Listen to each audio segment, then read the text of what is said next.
நம்ம இன்றைக்கி இந்த வீடியோவில் நல்ல ஹெல்த்தியான டேஸ்டியான பீட்ரூட் சட்னி என்னோடய ஸ்டைலில் எப்படி செய்யலான்னு பார்க்கலாம் வாங்க. அதுக்கு ஒரு அளவான பீட்ரூட் நல்லா தோலெல்லாம் சீவிட்டு இது மாதிரி துருவி எடுத்து வச்சுக்கோங்க.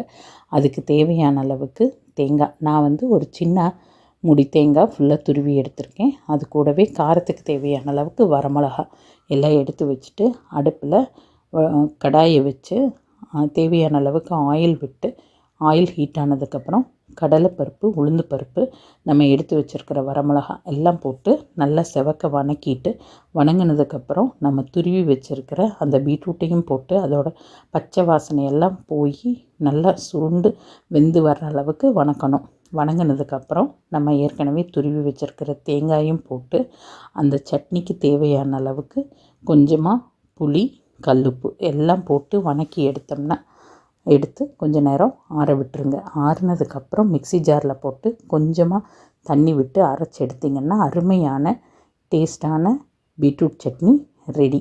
இதே மாதிரி செஞ்சு பார்த்துட்டு எப்படி இருக்குன்னு மறக்காமல் கமெண்ட் செக்ஷனில் சொல்லுங்கள். அதோட சஞ்சு மாஸ் vlog சப்ஸ்கிரைப் பண்ணி பெல் ஐக்கானை கிளிக் பண்ணிக்கோங்க. லைக் பண்ணி ஷேர் பண்ணி கமெண்ட் பண்ண மறந்துடாதீங்க. குழம்பையே செஞ்சு போர் அடிக்குதுங்கிறவங்க இது மாதிரி சட்னியாக செஞ்சு கொடுங்க.